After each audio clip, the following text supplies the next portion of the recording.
Hello, everybody. Hello, everybody. Hello, everybody. Good evening. Good evening. Good evening, everybody. Good evening. Good evening. Good evening. Good evening. So, today, I have brought you 3 more sonnets. Sonnets, sonnets, sonnets, sonnets, sonnets, sonnets, sonnets, sonnets, sonnets, sonnets.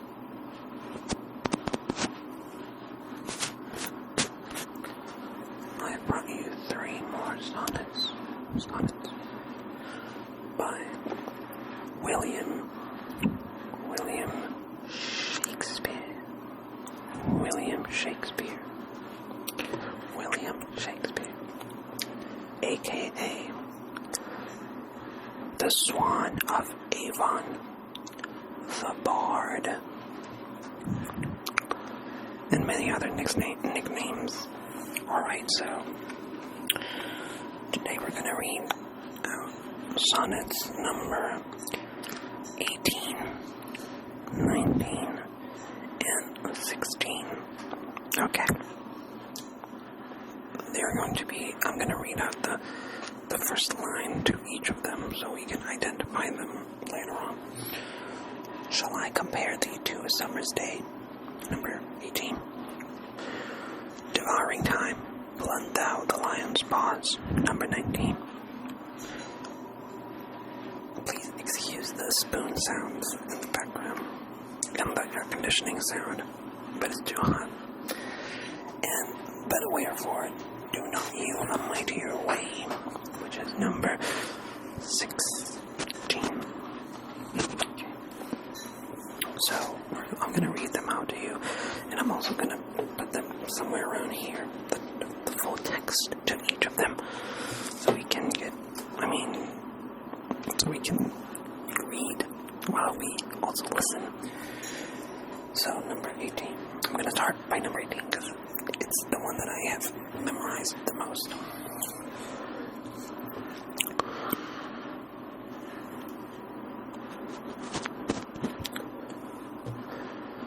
Shall I compare thee to a summer's day? Thou art more lovely and more temperate. Rough winds do shake the darling buds of May, and summer's lease hath all too short a date. Sometime too hot the eye of heaven shines, and often is his gold complexion dimmed, and every fair from fair sometime declines, by chance or nature's changing course untrimmed. But thy eternal love, but thy eternal summer shall not fade, nor lose possession of that fair thou owest, nor shall death brag thou wanderest in his shade, when in eternal lines to time thou growest. So long as men can breathe or eyes can see, so long lives this, and this gives life to thee. So, here we have many topics many themes and images that Shakespeare loves to put in his sonnets. I'm not going to say in his works in general, because I'm not really acquainted with all 34 plays, but I am somewhat acquainted with these sonnets. And I have to say, well, he talks about summer, about nature, and about time. I mean, let me see if in this one, he does not say the word time, but he talks about nature and about things, about the seasons, and about nature's changing course, untrimmed, and about death also. He loves talking about death. So, And he said, one time he says, time. When in eternal lines to time thou growest. And this is a specific topic that I really, really like in his work. Which is, in my last video, I read out, actually I didn't read out because I memorized it, but I read out my favorite sonnet from him, and it is number 17, the one immediately before. It says, "Oh, will believe my verse in time to come," and he talks about how, the lady is gonna die, but if she has a son, the son is going to be her living, and also the poem. And this is the same thing that he brings forth here. He talks about, time is going to pass, but in eternal lines to time, thou grow. She's going to grow because he wrote about it, and this is beautiful. This is what art really gives us: being able to live in eternity. In lines. So he says in the end, so long as men can breathe or eyes can see, so long lives this, and this gives life to thee. God damn it. He wrote this 400 years ago, and it's still, he really was the GOAT. There's a lot of people beside him. There's a lot of people under him, but there really is no one above Shakespeare. Okay, now we're gonna do number 19.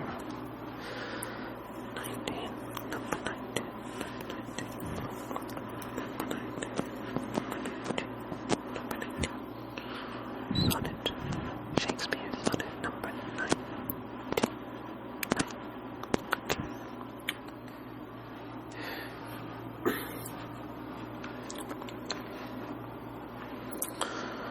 Devouring time, blunt thou the lion's paws, and make the earth devour her own sweet brood. Pluck the keen teeth from the fierce tiger's jaws, and burn the long-lived phoenix in her blood. Make glad and sorry seasons as thou pleadst, and do whatever thou wilt, swift-footed time. To the wide world and all her fading sweets, but I forbid thee one most heinous crime. O carve not with thy hours my love's fair brow, nor draw no line there with thine antique pen. Him in thy course untainted do allow, for beauty's pattern to succeeding men. Yet do thy worst, O time, despite thy wrong. My love shall in my verse ever live young. The central idea is pretty much the same as the first one. Things really do live forever in art, in his verse. But here, the author is actively directly talking to time. And it's really very, this is the paper sound. And it's very interesting because in the previous sonnet, he talks about time with uncapitalized T, but here he writes time with a capital T. So he really is talking to the person, time. If you could say the time of a person, personifying time. And it's really sweet. I mean, last time he was talking to the girl. I mean, shall I compare thee or to the boy? I don't know. Hopefully. But anyway, he was talking to the person, like, shall I compare thee to a summer's day? But now, he's talking to time. It seems like he knows that time is going to pass anyways. And he knows that it's inevitable. So, now, he wants to talk to time. He knows what time is going to do to his love. And he just knows about it, and it's tragic. So now he directly talks to time. Okay, time, please. Please, devouring time, you shall bore the lion's paws. Make the earth devour her own sweet brood. Pluck the teeth, burn the lung. Make glad and sorry seasons.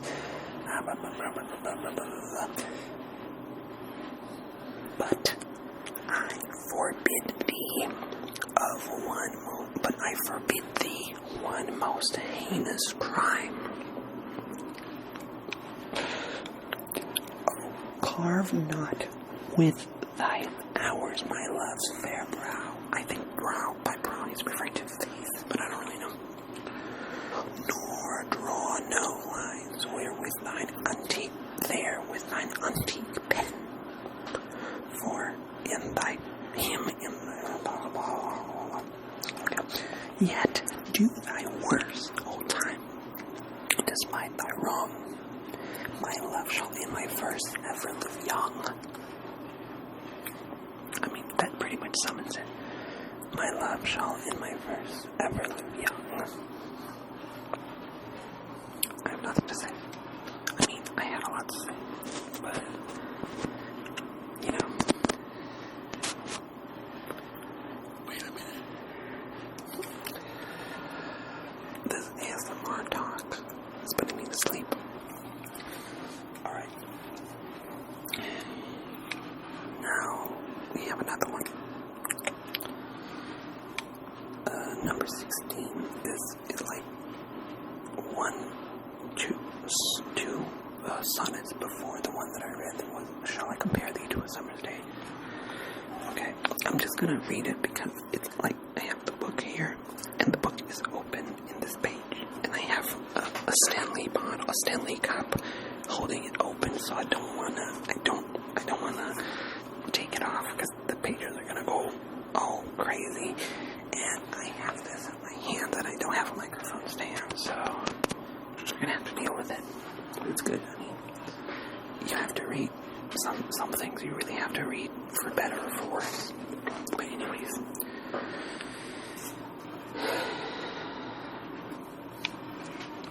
number 16. Sonnet number 16. Sonnet number 16. Sonnet number 16. Sonnet number 16.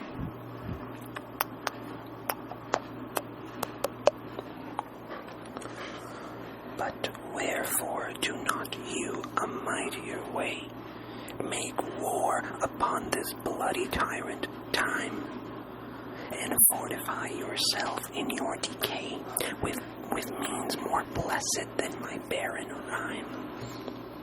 Now stand you on the top of happy hours, and many maiden gardens yet unset, with virtues which bear your living flowers, much liker than your painted counterfeit.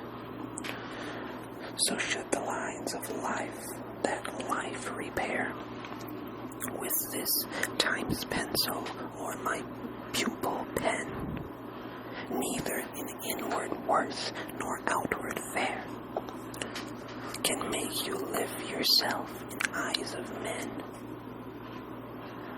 To give away yourself keeps yourself still, and you must live drawn by your own sweet skill. Okay, this one, it's been a long time since I've been in contact with this one, so I'm going to reread it line by line. But wherefore do not you a mightier way make war upon this bloody tyrant time? Okay. And fortify yourself in your decay with means more blessed than my barren run. So, this is a different way to face time. Because he says, okay, you're going to make war upon time. And here he uses capitalized T to refer to time. And fortify yourself in your decay with means more blessed than my barren rhyme. Now stand you on the top of happy hours, and many maiden gardens yet unset. With virtuous wish you would bear your living flowers, much liker than your painted counterfeit.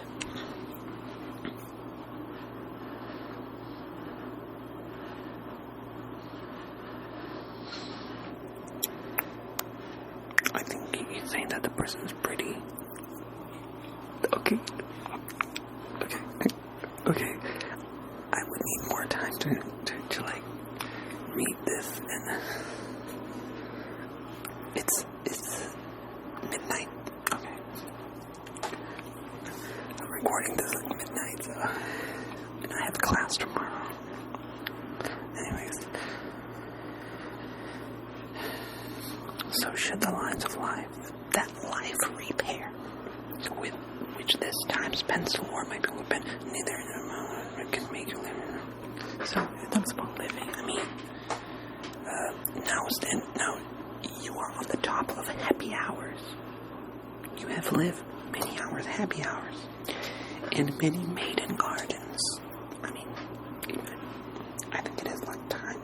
With virtuous wishes you bear your living flowers. So we stand on top of the garden, and we live with the flowers. So it's time, you know.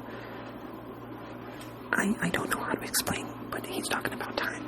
I mean, we stand on the top of the garden with the flowers. We stand in life with the fruit of the time, because flowers are the fruit of time. I mean, you can only have a flower if you wait for it to blossom, to bloom. So then you stand there with, and life's pretty much this. I mean, I am a result of everything I have made in the past. Like, everything in my life has led me to this point. Now, when I'm talking to you, I bought this microphone. I bought this. I learned to speak English. I learned to read Shakespeare. So, we stand with the flowers. This is my float. This is my flowers. These are my flowers. So should the lines of life that life repair, which this time's pencil can make you live. So should the lines of life that life repair, which this time's pencil or my pupil pen, neither in inward worth nor outward fair, can make you live yourself in eyes of men. So should the lines of life that life repair. Only life is life. Like you can only live. There's nothing else we can do. To be or not to be. Here now, this is not the question, because we can only live. You know. So should the lines of life that life repair. We can only live. Only the lines of life can, only the lines of life. We live lines of life on top of lines of life on top of lines of life. So neither time's pencil or my pupil pen can make you live yourself in eyes of men. Here he admits that there is time and there is his writing, and both are very important, and he really cherishes them. But in the end, neither of them can make you live your life, because it's up to you. I mean, used to say that Bjork says that sometimes it's not up to you, but and really some things are really not up to us. But this is a very interesting take. And so, the two finishing lines. To give away yourself keeps yourself still, and you must live drawn by your own sweet skill. So, this is the conclusion of the whole idea of the sonnet, which is you have to put yourself out there. You have to buy a used microphone from China and record an ASMR video with the used Shakespeare book that you bought and put it on YouTube. You really have to do it.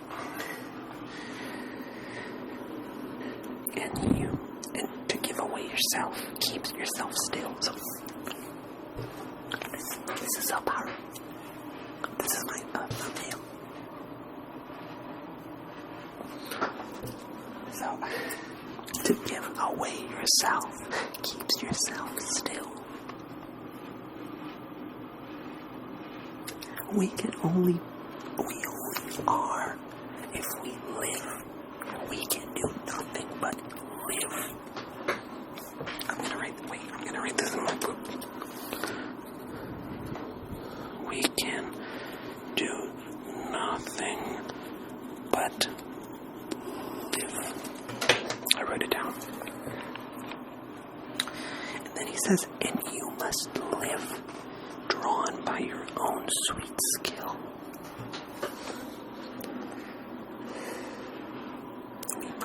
We must live. We must live drawn by our own sweet skill. This is so pretty. This is like not just pretty. It's just the sheer amount of emotion, of philosophy, of doctrine that Shakespeare can give us with just these 3 sonnets. Look at it. You know, last week I was in class and with this professor of mine. He's the major Shakespeare specialist in my country, in the country of Brazil. And we were having this class about translation. And I said, professor, it's the same word in Portuguese. So I said, Professor, did Shakespeare write about translation? And then this professor, he said, and he's he's orienting my master's thesis.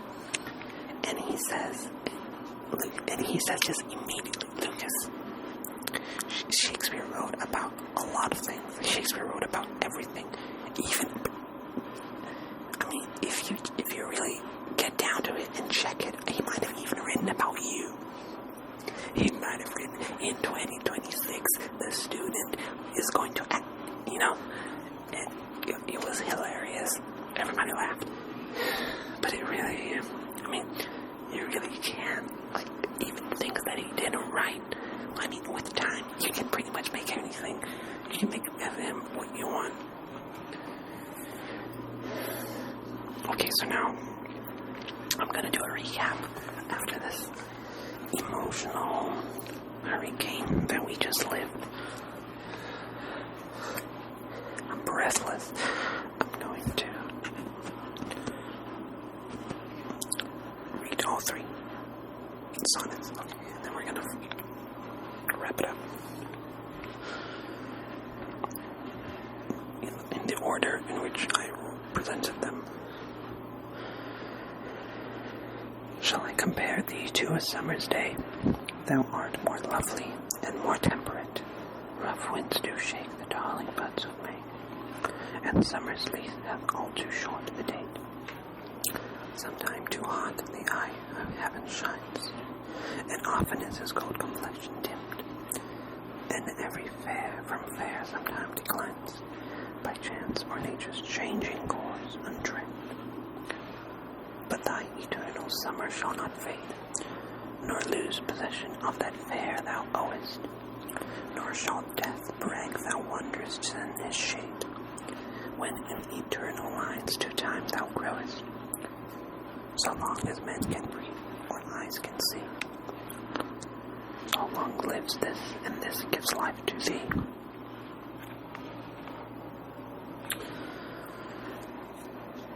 Number 19. Devouring time, blood thou the lion's paws, and make the earth devour her own sweet blood. Pluck the keen teeth from the fierce tiger's jaws, and burn the long-lived phoenix of her blood. Make glad in sorry seasons as thou fleets, and do whate'er thou wilt, swift-footed time, to the wide world and all her fading sweets. But I forbid thee one most heinous crime. Oh, carve not with thy hours my love's fair brow, nor draw no lines wherewith thine antique pen.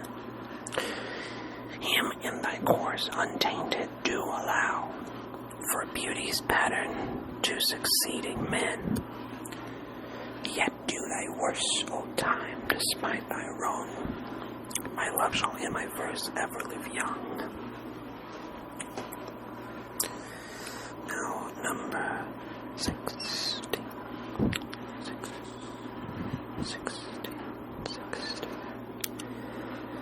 But wherefore do not you a mightier way make war upon this bloody tyrant time, and fortify yourself in your decay with means more blessed than my barren rhyme?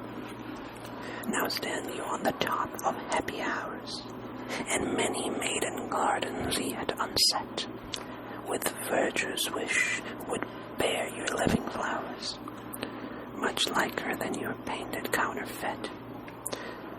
So should the lines of life that life repair, which this time's pencil or my pupil pen, neither in inward worth nor outward fare, can make you live yourself in eyes of men. To give away yourself keeps yourself still, and you must live drawn by your own sweet skill.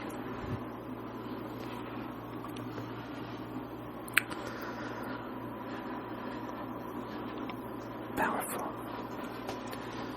So, for now, this was today's video. Alright, if you have any suggestions for new sonnets for me to read out to you guys, please leave a comment down below. Hit the notification button. Obviously, naturally, hit the like button and subscribe.